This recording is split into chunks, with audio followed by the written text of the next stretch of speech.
Now on Fast Track News.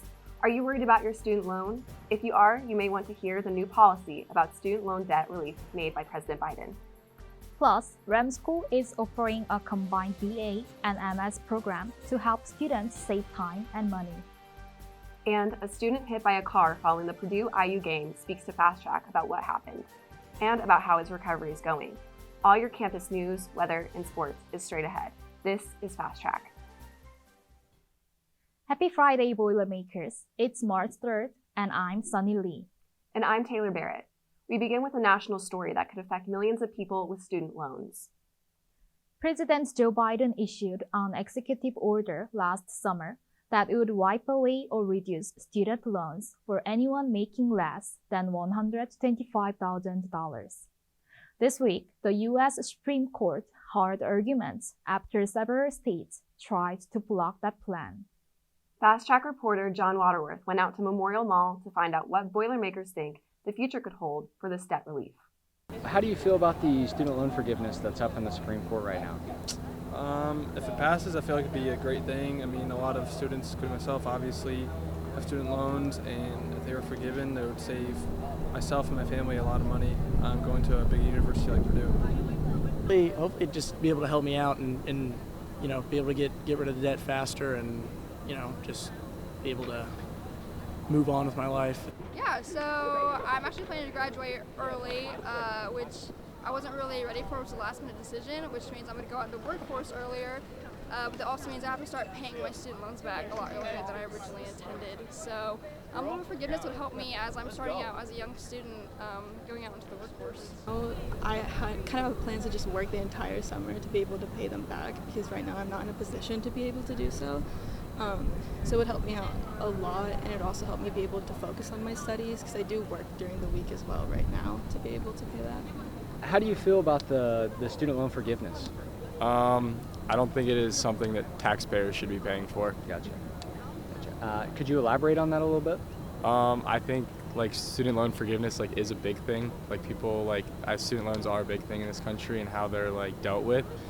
But I think just forgiving them altogether is not the right way to go about it, because at the end of the day, the people that educated them need to get paid, and someone has to pay that, and it's going to be the taxpayers on top of it that have nothing to do with the people that made those decisions in the first place. Former Purdue President Mitch Daniels is against President Biden's plan for student loan relief. He had called the plan a, quote, gift to the wealthy and the most regressive policy idea we've seen.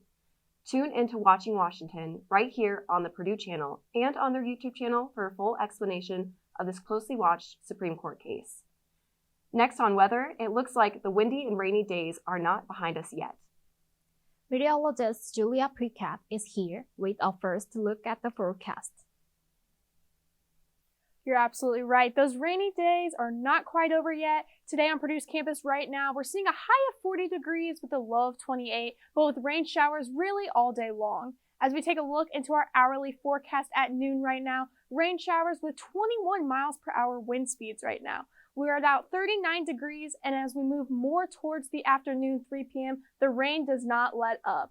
40 degrees is our high for the day at 3 p.m., but as we move more into our evening hours around 6 p.m., the rain will start to lighten up a little bit with 75% chance of rain, with those wind speeds starting to come down to about 16 miles per hour. So as you're commuting home, make sure to bundle up to keep yourself dry for the evening. And as we move more into the evening, 9 p.m., we're going to see a little bit of rain-snow mix as those temperatures begin to drop to the mid-30s. And as we move into midnight, cloudy skies, the rain will be gone. So if you're on campus for the evening, make sure to bundle up to keep yourself warm and safe for the rest of the evening. The Brian Lamb School of Communication is introducing a new combined degree program that will allow students to earn a Bachelor of Arts and a Master of Science in Communication in just 4 years. According to a university news release, the program builds up the success of the school's degree in 3 tracks, which provide students with the opportunity to earn their undergraduate degree in a shorter period of time while saving on tuition costs. The program is designed to provide students with a comprehensive education in communication studies and prepare them for successful careers in the field. U.S. Senator Todd Young visited Purdue's West Lafayette campus last Wednesday. Senator Young discussed opportunities related to the CHIPS and Science Act, including the semiconductor workforce, innovation and manufacturing, digital plant science and synthetic biology, and hypersonic testing and energetic materials. He spoke with President Meng Chang about these impacts of these research advances to national security, economic security, and food security. Young also toured Purdue's hypersonic semiconductor and plant science facilities during this visit. A Purdue University professor has received a $2.5 million grant from the National Institutes of Health. Dr. Shihuan Kwang and his team will use the money in their research on lipid droplets in muscle stem cell function. According to a university news release, this study will have implications in both humans and animals. The news release goes on to say that the human angle will focus on muscle-related disease, aging, and injury. Last weekend, before the IU game, a Purdue student was crossing Vine and Fowler streets when he was hit by a car. The student says he doesn't remember much, just waking up in the hospital. He tells Fast Track reporter Daniel Bacchus why he doesn't blame the driver. It was last Saturday night at 7:45 p.m. during the Purdue IU game when senior student Wayne Murrow was hit by a car. I don't remember the accident itself, but I mean, I was drinking with my friends because it was the IU game, obviously, and then next thing I remember, I woke up at 2 a.m. in the hospital. The accident took place on Fowler and Vine Street. Murrow explains he'd been drinking and was crossing an intersection he'd crossed 100 times before. The next thing he remembers is waking up at the hospital. The driver, who was not impaired, was making a left turn and did not see Murrow crossing. The car struck him on his left side. The result was a fracture at the base of his skull. He's been unable to resume classes and is currently on pain medication. I've crossed that street 100 times. I've seen other people cross that street, and I think it was just poor lighting and time of day. I don't blame it on anyone. If I do blame it on someone, it's myself for not being more careful. We wish him well on his recovery. Up next, a traveling photo exhibition was launched to showcase an Ukrainian war photographer's work. We'll explain his ties to Purdue and what he wants you to know about the photos he took in the war zone. Plus, we will take you to a books and coffee event, where students could learn and find community while discussing popular novels.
It has been 1 year since Russia invaded Ukraine. Vitaly Nosak, a photojournalist and husband to a Ukrainian scholar currently here at Purdue, shared some of his work in a special exhibit on campus. His powerful images of grief and devastation are currently on display for the public. Reporter Loje Ryu has the story. Ukrainian Great and Hope traveling photograph exhibition is now available at Purdue. Vitaly Nosak, a talented Ukrainian photographer, is willing to share some of his memorable photos to Purdue community. Nosak's exhibition has launched with a presentation on Thursday, February the 23rd at Purdue Memorial Union. However, as a man of military age, Nosak cannot leave Ukraine due to the government policy. When Fast Track asked him about his most memorable photo, he said, "The most memorable photo for me are not shown at the exhibition These are photographs from the exhumation of mass graves of civilians that the Russians left behind in almost every occupied city. Tatiana Gordienko, a Purdue Ukrainian scholar, also as Nosak's wife, talked about the purpose of setting up the exhibition. The exhibition was opened just before 1 year mark of Russia's invasion into Ukraine. So I would say that the number one objective was to remind people that war is still going on, because we can see that people are, at some point, they're trying to separate themselves from these stressful images or stressful news, but we still need to keep the world's attention on Ukraine, because this is very painful events for all Ukrainians, and Ukraine still needs help from the international partners, and United States been a good friend of Ukraine, but we still need to remind people that this is not over, this is still going on. The traveling exhibition is sponsored by Purdue University College of Liberal Arts. It is now open for public at Purdue Memorial Mall West Main Lounge. This is Rosie Liu reporting for Fast Track News. You can see the photography exhibit by visiting the West Main Lounge on the first floor of the Purdue Memorial Union. It will be there until March 12th before moving on to other spots on campus. Avid readers of popular novels have been able to listen and learn over coffee and snacks this past month. The Purdue Student Union Board held Books and Coffee on Thursdays in Stewart Center, where students could hear from the faculty as they discussed books craze. Here's Fast Track contributor Rebecca DeMoss with the story. How I feel about Bridgerton. Need a pick-me-up? Want a break from the tough school week? Then Books and Coffee is the event for you. Rebecca DeMoss has the story at Stewart Center. Purdue Student Union Board, or PSUB, puts on a socializing and speaking hour every Thursday in February. The most recent event centered on Bridgerton. Sarah Thompson notes that there's a serendipity to the timing. So, you think of February, you think of Valentine's Day and love, and I've always associated that with book romance as well. PSUB's events garner the most feedback from Instagram. However, outreach succeeds on other platforms too. I saw that in the newspaper there was going to be a book talk and a coffee event, so I was interested in the both. This year's theme is historical reflection. And I think it's also kind of good to reflect on history, and kind of see where we're at now compared to the past. The English department chooses the books for the events, according to Thompson. Professor Manushag Powell stresses how much the romance industry has changed since the era of Bridgerton and Pride and Prejudice. Really lovely to see how it's kind of exploded, because it understands now that if you're doing characters of color, if you're doing queer characters, you're not limiting your audience, because we have an audience now that wants to read diverse romances. With reflection, history doesn't have to be repeated. The romance industry is incredibly diverse now, and that's awesome compared to even 20 years ago. However, not all things have to change. Thompson extends PSUB's welcome arms to the student community. Keep an open mind, even if you're a little unsure. I promise there's usually always free food, so please come. So, if you're wanting another pick-me-up, keep your eyes peeled on campus for more events. Thompson promises it won't be long. Reporting from West Lafayette for Purdue University, I'm Rebecca DeMoss.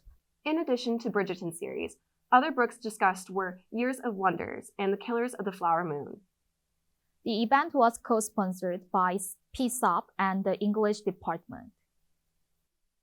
Looking ahead, the rain isn't over yet. And will the temperatures be on the rise in this early month of March? I'll have the full forecast for you right after this commercial break. Imagine a world where Olympics and Paralympics are unified as one, and where all athletes at all levels have equal opportunities to play and perform at their full potential. Athletics has been such an influential and transformative aspect of my life. So to me, RISE is about ensuring that every person that has the desire to participate in sport has the opportunity to do so. This organization is about recognition. We believe in recognizing excellence where it is found, especially in Paralympic sports. RISE is about driving change in our community and beyond. We hope that through our events and initiatives, we can galvanize people for our cause and inspire them to create an ever-growing network to help achieve our mission. It's about connecting people of various backgrounds and who truly care about creating meaningful change together. we develop projects and hold events to bring people together at the interface of inclusivity, sports, and engineering. Our goal is to promote the equality of all sports and to improve sports performance and accessibility. Join us so that you can have a major contribution in creating meaningful change.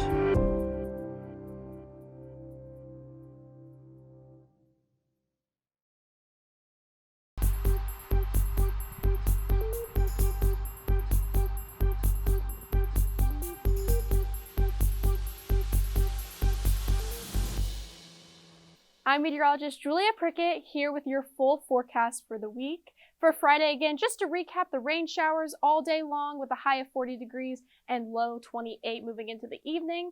As we move more into the weekend, Saturday, we're going to see a high of 50 degrees, but those temperatures really starting to rise throughout the rest of the weekend. Partly cloudy skies with the wind speeds up to 10 miles per hour throughout the rest of the weekend. And moving into Sunday, we're going to see more partly cloudy skies with the temperature rise again to about 56 degrees. So this weekend, really take advantage of this nice warm weather and maybe get outside and really enjoy the sunshine.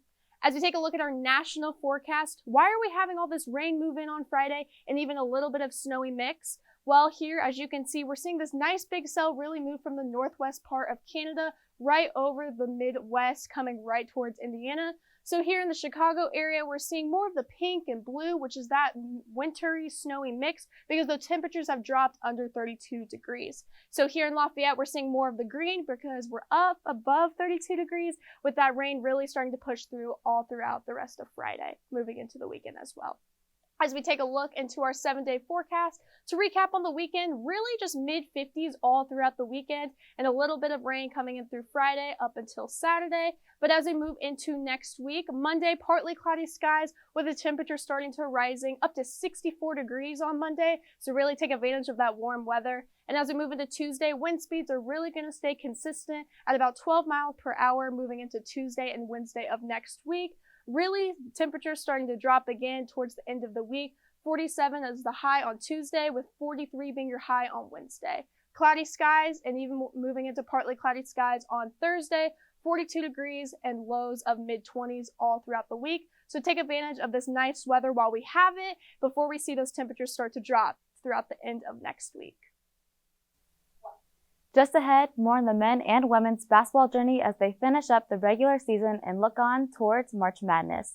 I'm Ella Chu. Don't go away. Sports is next. Here we go again. Another season under the lights of Mackey Arena. And at first glance, things may seem familiar. But make no mistake, a lot has changed. Our fans, louder. Our players, better. A lot better. This is the season where things change. The season where we're not defined by the moments of yesterday. This is the season where we chase the promised land. The season where records are broken. The season where history is made. Boilermaker basketball has returned. Every rebound, every three, every outrageous dunk. It's all right here on Fast Track. The Purdue men's basketball team has come out as the Big Ten Conference champions for the 2022 to 2023 season. Ivan Porras has more on the team journey that led to them becoming one of the top 5 teams in the nation. After Northwestern lost to Maryland on February 26th, in bittersweet fashion, Purdue achieved the Big Ten regular season title with 2 games left to play. At that point, Purdue was ranked number 5 in the AP poll with a 24-5 record. When you look back at the beginning of the season, no one really believed this team could make it so far. Before the NCAA basketball season started, Purdue was out of the top 25 poll with last season's March Madness upset to the St. Peter's Peacocks and losing now Piston Jaden Ivey. There seemed to be more questions than answers in West Lafayette. With a new team and new strategy, the Boilermakers hosted Milwaukee at Mackey Arena in their season opener. Purdue showed a dominating first half, leading Milwaukee by almost double. Touch pass, Boyer will try, and will succeed. Morton the steal. Gillis in the open floor is going to have to regather to Smith. The lob. Matt Painter's tactics around Edey perfectly executed to answer Purdue's lack of offense. The Boilermakers became an absolute powerhouse. On December 17th, Purdue ranked number 1 in the country after defeating Davidson. The Big Maple. Fulton and one.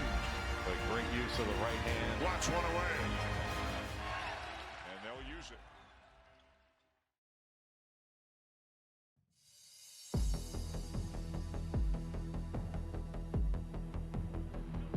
Riding high with an 8-game winning streak, the Boilermakers set their sights on Bloomington to face their biggest rival in IU for the first time of the season. Fans and outsiders alike thought Purdue would continue their dominant form. However, that game set the tone for difficult times to come. Hoosier hysteria. There's no doubt this baby is history. Put it in the books. Put it in the books. The seemingly invincible Boilermaker team stopped dead in its tracks. The improbable season has taken an impossible turn. Northwestern has beat number 1. And that'll do it. And here they come in College Park as Maryland takes down number 3 Purdue.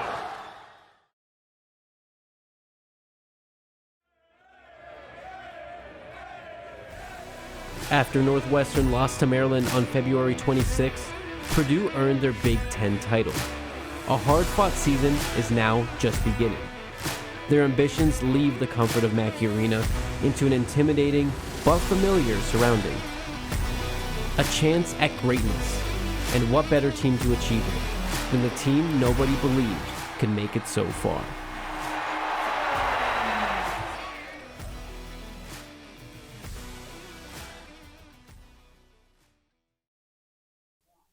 A big congratulations to the men's basketball team. This is some exciting news for Purdue fans and the players. As they take the title, Purdue currently stands at 24-5 overall. This is Purdue's 25th Big Ten men's basketball title, the most in conference history. This is also their first win since sharing the title in 2019 with Michigan State. With all the good news, we still have to talk about Saturday night, where the Boilers were looking for revenge on IU in Mackey Arena. Unfortunately, they came in short after Indiana pulled a 45-point second half. Although Purdue was unable to grab the win, this doesn't mean they went into the game without any preparation. The Boilers put up an impressive defensive game. Freshman guard Braden Smith gained 8 rebounds. Both Mason Gillis and Fletcher Lawyer grabbed 5 rebounds as well. Under the massive guarding, Indiana star Trace Jackson only scored 10 points. On the offensive side, Zach Edey performed another double-double with 26 points and 16 rebounds. Being one of Purdue's key players, Edey is now in second place on the single-season rebound list with 360. The men's team traveled to play Wisconsin on Thursday, and for more game time information, be sure to check out PurdueSports.com. The Boilermakers will be back in Mackey for their last home game, where they host Illinois. This makes way for the 2023 Big Ten Tournament, which will be held March 8th through the 12th at the United Center in Chicago. Fans are encouraged to visit the official Big Ten Men's Basketball Tournament website, where more information can be found. The women's basketball team opened the 2023 Big Ten Women's Tournament against Wisconsin on Thursday evening. The 7th-seeded Boilers played the 10th-seeded Badgers in Minneapolis at the Target Center. More information can be found at PurdueSports.com. The women's team wrapped up their regular season to Minnesota last weekend with a score of 69-77. They finished the season with an 18-9 record as Katie Gerald completed her 3rd year of coaching at Purdue. Purdue had players recognized as All Big Ten. Janae Terry was named All Big Ten second team by the coaches, earning honorable mention and a spot on the Big Ten All-Defensive Team by the media. Abby Ellis took honorable mention status for the 2nd year, while Cassidy Harden was named Purdue's Big Ten Sportsmanship winner. We want to congratulate the women's team on a successful season. The men's baseball team took a 7-5 loss against NJIT on Sunday at Ting Stadium in North Carolina. The Boilermakers made it a one-game run at the bottom of the fifth before NJIT's 2 home runs in the 8th inning sealed the deal. 3 different pitchers for the Boilers registered 5 strikeouts as the team accomplished a season high of 15 Ks. Purdue returns to Ting Stadium this weekend for a 4-game series against Akron, with the first taking place today at 3 p.m. The women's softball team played a tough matchup against Louisville, falling to the Cardinals 3-4 to end the Knights Classic in Florida. Purdue's record drops to 8-5 after the loss. The Boilermakers' defense held the Cardinals scoreless for 4 innings, but home runs by the Cardinals helped in their defeat. The Boilermakers will be back this weekend in Chapel Hill, North Carolina. The games will take place from Friday to Sunday, with the Boilers facing North Carolina and James Madison twice each. Well, that's a wrap for sports this week, but stay tuned. Fast Track will be right back after this quick timeout. Hi there, my name is Vikram Jaithlak, and I'm the founder and president of the Purdue chapter of the University Blood Initiative. Over the past 2 years, we've been able to collect over 300 pints of blood to be donated to local hospitals, and you can be the next one to help out. I donate my blood at the University Blood Initiative. Hi, I just donated blood through the University Blood Initiative. Hi, I just donated blood through the University Blood Initiative at Purdue. Right, I donated my blood through the University Blood Initiative at Purdue. And I donated my blood at University Blood Initiative at Purdue.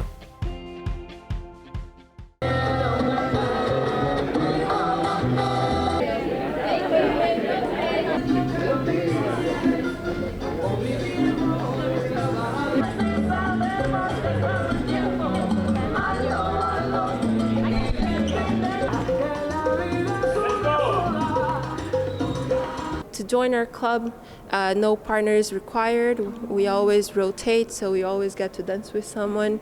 No really experiences required as well.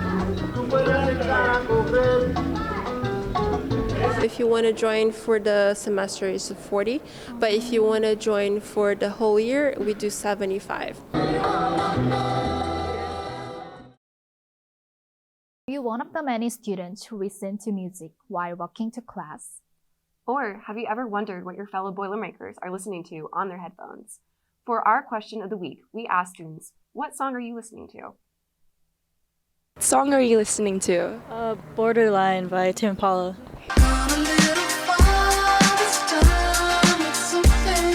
What song are you listening to? Robbers by the 1975.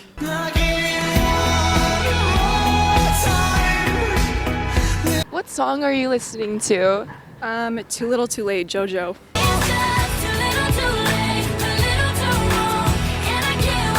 What song are you listening to? Fo by Zach Fox. Yeah. What song are you listening to? I'm listening to Paradise 2 by Logic. Elijah Wood, yeah, the lows be low, but the highs be good. Beneath the sheets like an Isley Wood, I pick up the mic on my Gotti, good retire. What song are you listening to? Sky Full of Stars by Coldplay.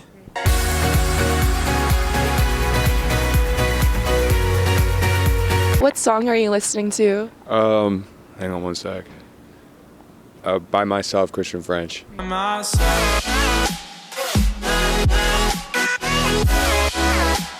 What song are you listening to? I'm listening to Mean Fiend by Yeet, the new album. I stress the work is not no Levi jeans. What you ask me, what's sitting on my feet, it's not them cheap on cheese. What song are you listening to? Literally Silence. Okay, thank you. A lot of those songs I've never heard before. Maybe I'll go listen to them after this. Again, Friday, we're really going to see some rain showers, but as we move into the weekend and more into next week, we're going to see a rise of temperatures coming up to even the mid-60s before, again, they drop down again to about the mid-40s going into Wednesday and Thursday of next week. So this is the week if you really want to get outside, walk your dog, play Frisbee on campus, really take advantage of this nice weather before it's gone and winter comes back. That's all for this week's edition of Fast Track. Thank you for tuning in. I'm Sunny Lee. And I'm Taylor Barrett. Stay tuned for more campus news, weather, and sports. Have a wonderful weekend, and we will see you next week.